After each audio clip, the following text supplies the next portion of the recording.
Good afternoon to everyone and welcome to my channel, and it's me again, ang inyong chismosong ka-Aldab vlogger. Gusto ko munang magpasalamat sa inyong lahat sa mga walang sawa na tumatangkilik na nanonood, sumusupport at sumusubaybay ng mga content ko here on my YouTube channel. So wag ninyong babaktawan na lalaktawan tong ating content ngayong araw. I'm sure na hindi ninyo pagsisisihan na pinanood nyo ito mula umpisa hanggang hulihan. And syempre, wag na wag kayong mag-i-skip ng segment, okay? Buuin at tapusin nyo to at hindi ninyo pagsisisihan to, kaya i-straight nyo to, wag na wag ninyong babaktawan or wag na wag ninyong panoorin nyo to, okay? So dumako na tayo sa ating main topic for today's video. No, you are not here to tell me again. Alam nyo guys, apog na lang talaga ang mga natitira dyan sa mga host ng dati nating sinasanto na noontime show, na dahilan kung ba't naghiwalay yung Aldab or nagpahiwalay sa Aldab. So, ito na guys, watch this. Mamaya ipapaliwanag ko sa inyo ng buong buo. So, ito na guys, watch this. Kung nakita nyo na ngayong recap, so once again si TT o sa mga admins, dumako na tayo sa ating main topic for today's video. Ito nga, gaya nga ng sinabi ko kanina mga ka-Aldab Nation, no? As what I said earlier, or like what I said earlier, ito na nga, apog na lang talaga yung natitirang pag-asa ng dalawa sa or ng magkapatid na Soto dito sa show nila na lugmok na, diba? Maski nga sa JDL dati, diba dati pinagmamayabang pa ni JDL na or ni Joey De Leon na talagang aabutin sila ng 50 years, 60 years, 2,000 years, diba? Kung hindi, diba, kung hindi naman dahil sa Aldab, nasan na sila ngayon? Diba? Tingin nyo ba kung walang Aldab, aabutin sila ng 36 years or 35 years? Diba hindi? Diba hindi sila aabutin ng ganyan or hindi sila makakarating sa position nilang yan na 47 plus years na ngayon? Kung hindi dahil sa Aldab. Pero ngayon, diba? Wala nga anong silbi ng ratings guys. Diyos ko. Ako personally may mga nakapag-real talk na rin sa akin yan na talagang, di ba binabasag pa nga ng isang vlogger yung aking pananaw syempre sa bagay-bagay na talagang, di ba, mababa raw yung ratings nila pero ang daming commercial. Anong mababa ratings? Ang daming ang commercial, mababa ratings. Aanoin mo yung mga commercial, guys, yung mga commercial nila discounted na yan, kumbaga naka-discount na yan, di ba? Kumbaga free na yan or dini-discount na lang nila yung mga i-commercial nila or yung mga TVs na ipapalabas sa kanila, discounted na yan. Pero yung ratings na mababa, di ba? Kung dati nakakapagmayabang sila or nakakapagyabang sila nang aabutin sila ng 50 years, aabutin naman sila ng 50 years. Pero ngayon wala na akong nababasang yabang sa kanila, no? Wala na akong nababasa, naririnig na yabang sa kanila. Ay, oo nga pala. Paano nga pala tayo makakabasa ng yabang sa kanila still? Ano na sila, no? Talong-talo na sila at lot na sila. Kumbaga yung ratings nila talong-talo na, 'di ba? So yung mga nagsasabing kami pa yung mali, 'di ba? Kami pa yung mali, di kayo yung tama. Palagi naman kayong ganyan, 'di ba? Palagi naman kayong mali. Kahit na nasa harapan na nila, ano pa sila. And in denial pa sila. They are in denial. They are so in denial to this topic, to this situation, to this particular situation na talagang, di ba, they are not accepting the fact na talagang mababa na talaga yung ratings ng Itbulaga, or yung ratings ng Itbulaga is really low, very very low, 'di ba mga ka-IDN? Kaya kung sino pa ba yung mga niloko nila, Diyos ko, 'di ba, sino pa ba yung mga nabobola ng mga yan, 'di ba? Maski nga yung maybe na pinagmamalaki ninyo ngayon, wala pang naitutulong o wala pang natutulong, 'di ba? Kasi nga yung Raisa May, 'di ba? Yung Raisa May wala ring silbi. Yung Bimbi, ay nako, yung Bimbi. Ewan ko lang oo, sikat sila as an individual, pero wala rin, hindi rin nakatulong yung pagiging nepo baby ni Bimbi. Ako hindi ako nang babash kay Bimbi, pero guys, let's accept the fact and the truth na talagang bonggang-bongga talaga yung Showtime. Mas bongga talaga yung Showtime, kaya mas manood kayo sa Showtime kesa naman dyan sa Itbulaga na puro bulok, 'di ba? 'Di ba? Maski yung mga vloggers nilang bayaran, talagang yan yung sasabihin nila na keso ano sila bayaran sila palibhasa, 'di ba? Kaya sasabihin nilang hindi mababa ratings, 'di ba? Madaming advertisements. Di nyo ba alam yung ibang advertisements diyan binabarat na lang talaga ng show, 'di ba? Para sa ganun magkaroon sila ng advertisement or ng advertisers pa, or para hindi lumaya sa kanila, pero sa totoo lang lalayas at lalayas na sila. Lalong-lalo na ngayon yung network nila walang kapasidad na magpuno ng commercial or mag-commercial loaded, 'di ba mga ka-IDN? Maski nga sa YouTube 'di ba? For sure langaw na langaw sila, or for sure diyan na lang talaga sila babawi, 'di ba? Diyan na lang sila babawi, diyan na lang sila ng bonggang-bongga. Diyan na lang sila babawi ng bonggang-bongga. Kasi wag na kayong umasa sa TV ratings, nako, napakababa na talaga. 'Di ba? Kayo ba naman, umanib kayo sa katarantaduhan at kagaguhan ng mga sarsulista. Ayan. Yan yung nangyari sa inyo. Mga nawala tuloy kayo sa sirkulasyon, 'di ba? Mga nawala tuloy kayo sa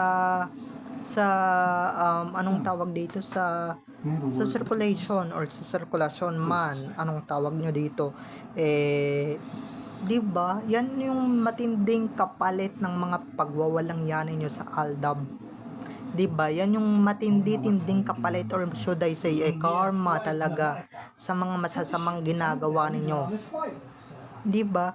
Yung dating nagyayabang, maski nga yung mga t-shirt nila dati, 'di ba? Itbulaga 99 years to go, or 99 years in the making, ganyan. May mga ganyan pa sila dati, pero ngayon, 'di ba? Wala na silang mapagmayabang. Paano, 'di ba? Yung dalawa lang naman yung in denial diyan, ako.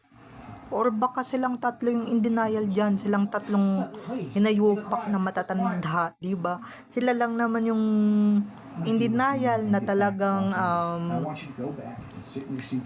hindi pa nila ma-accept sa fact, hindi pa nila ma-accept yung fact na talagang matatalo sila ng Showtime, or natatalo na sila talaga ng Showtime, at they are never would have thought na talagang matatalo sila ng Showtime.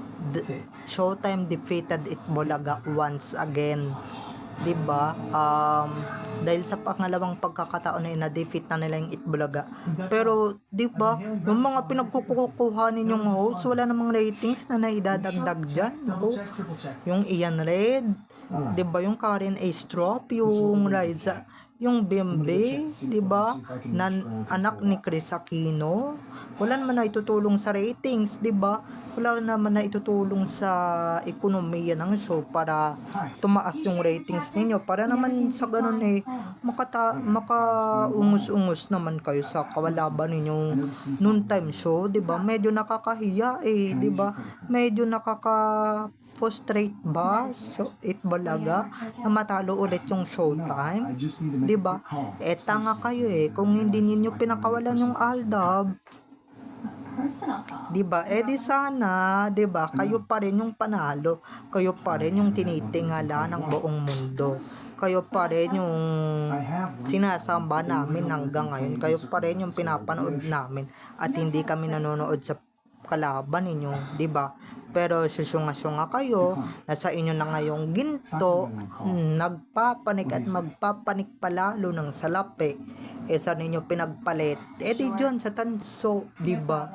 O ngayon, nahirapan ulit kayong kumbinsihin ulit ang ADN na panoorin ulit kayo. Nek-nek nyo. Kahit anong gawin niyo, never na kaming manonood sa inyo. They never do that or we never do that again na para naman kaming nagsuka na talagang sinuka na namin tapos kakainin pa namin, 'di ba? Ano 'yan? Nagsalita kami tapos kain suka kami. Hello, di kami ganoon. 'Di ba na simpleng pang-uuto lang, simpleng simpleng ganito, ganyan ay di kami manonood. I cannot, 'di ba? Kung ganyan din naman talaga yung pagmumukha na makikita ko, 'di ba? Talagang 'di ba? Ako personally, okay lang naman sa akin na manood ng Itbulaga. Basta mga bata at fresh yung mga host diyan. 1443. Di ba nasa sa inyo talaga yung problema na sa tatlong bugok na matatandang yan na hanggang ngayon hindi pa rin talaga umaalis, di ba? Ano kaya pakiramdam ninyo no na talagang wala nang naghahanap sa inyo at mas hinahanap pa talaga yung Aldab kaysa sa inyo? Dati okay pa di ba? Okay pa na talagang panoorin kayo, pagtsagaan kayo ng ilang taon, 2 to 3 years hanggang sa mag-pandemic, di ba? Mas okay na talagang pagtsagaan kayo basta may Alden at may talagang madadatnan ang buong ADN. Kaso tinanggal nila, dito pa lang sa GMA lugmok na sila. What more pa kaya nung lumipat sila sa TV5, mas lalo na, 'di ba? So ayun lang, medyo natutuwa, 'di ba, na kaya ako, wag nyo kong pinaglululoko na talagang dahil dyan sa lecheng ads na yan, kaya sila kumikita palalo. Oo, kumikita sila. Or ang tanong, kumikita pa ba sila? Diba? Kumikita pa ba sila dahil dyan sa mga commercial loads na yan? Ito lang mga ka-ADN na binabarat na lang talaga yan. Ops, galing yan sa legit source ko yung pagbabarat na yan. Galing yan sa aking legit source na talagang sobrang legit at sobrang makapaglaki ng na yan, sobrang laking tulong talaga ng source natin na yan, 'di ba? Tapos may nakapagsabi pa sa kanya na talagang binabarat na talaga ng Itbulaga yung mga advertisements na yan. Para nga naman sa ganun may magkaroon pa sila ng ads, 'di ba? Para nga naman sa ganun pasinungalingan pa ng mga yan yung pinapakalat naming mga vloggers, 'di ba, na keso talo na nga sila, lot na nga sila, talo na nga sila sa Showtime, 'di ba? So para hindi pa totohanan yung mga pinapakalat nila, syempre kailangan nilang baratin yung mga anong tawag dito, yung mga ads, yung mga advertisements, para nga naman sa ganon, 'di ba, kahit na cheapest price lang talaga ng advertisement or kahit na mababa yung bayad ng advertisement or ng advertiser sa kanila, okay lang, 'di ba? Basta magkaroon lang sila ng commercial. Mapanindigan lang talaga nila yung apog at kayabangan nila. Pero kung ako sa inyo, yung lagay nyo yan, wala na kayong iyayabang. Wala na kayong ilalaki ng apog. Talong-talo na kayo. Naku, sumuko na lang kayo. 'Di ba? Kasi habang maaga pa, 'di ba? Or habang maaga pa mag-retire na talaga yung TVJ kasi sa kanila lang naman buwisit yung mga tao, 'di ba? Doon sa mga Itbulaga, maski si Ilong, si Alan Kay, mag-retire na rin yan, total mayaman naman na din yun, 'di ba? Sa kanilang apat, buwisit na yung mga tao. Naku, nakianib sila sa Sarsuela. O ngayon, anong yabang yung ihaharap ninyo sa amin? Anong yabang yung ihaharap ninyo sa buong mundo, sa buong Pilipinas, 'di ba? Anong yabang ninyo ngayon? Wala, 'di ba? Saan kayo dadalhin ng kayabangan ninyo? Oh, 'di ba? Hanggang ngayon nawala, baliwala lahat ng mga niyayabang ninyong 99 to go, years to go, or diba yung dati mga t-shirt nila dati may halong kayabangan, pero ngayon di na sila makayabang, or diba gumawa kayo ng t-shirt na talagang nagsasabing mababa na yung ratings namin, at ito na kami ngayon, sobrang baba at sobrang low na ng ratings namin, at deserve namin to, karma namin to. Try ninyong magpagawa ng ganun. Yung real talk ba na t-shirt, 'di ba? Yung mas realistic na t-shirt, dahil 'di ba? Yun naman talaga yung nangyayari sa inyo. So ayun lang mga ka-ADN. Okay? So bye-bye na mga ka-ADN. I love you all. Have a nice day. Keep safe and God bless everyone. Bye-bye. I love you all. Enjoy watching.